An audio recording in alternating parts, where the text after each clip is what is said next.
have spent millions of dollars answering this question, and there is zero increased risk for getting autism for having vaccinations. There's no causal association at all. Vaccines do not cause autism. I am Suzy Scherf, professor of psychology and neuroscience at Penn State University. The CDC changed the language on their website about the relationship between vaccines and autism. And they said that we can no longer be confident that vaccines do not cause autism because the research looking at infant vaccines has not been done. The data around the potential association between vaccines and autism is strong, deep, and consistent that there's no such link. There's been a number of different hypotheses related to that have been raised over the years, and those have been sort of sequentially refuted. So the consistency of the evidence is remarkable for observational science and epidemiology. My name is Craig Newschaffer. I'm the Dean of the College of Health and Human Development here at Penn State University, and I'm also a professor in the Department of Biobehavioral Health. We have literally decades of research, hundreds of studies, millions of kids.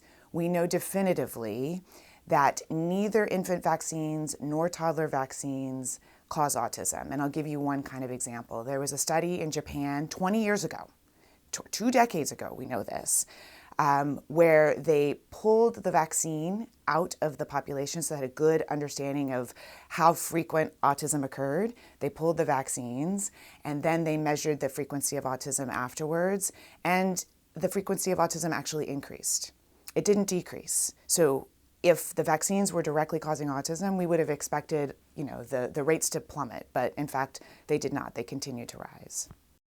With regard to autism specifically, one of the challenges we've faced is the fact that at the time symptoms and signs of autism emerge, the ages at which those emerge, those are also the ages at which children are receiving their childhood inoculation. So that temporal correlation keeps coming back and is in part responsible for why this issue gets raised over and over again, despite the evidence.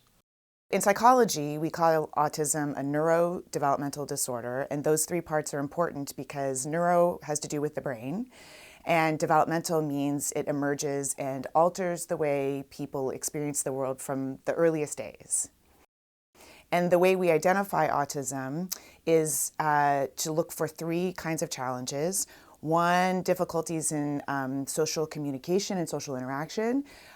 2, very repetitive behaviors and kind of restricted interests or very focused interests. And 3, altered sensory experiences. So sometimes people on the spectrum have heightened sensory experiences. They're very sensitive. And sometimes even in the same people, they have very blunted kind of sensory experiences. So all 3 of those things are things that we are looking for when we're trying to identify autism. We still have a lot to learn, though. We're understanding more about the way autism presents in girls as opposed to boys.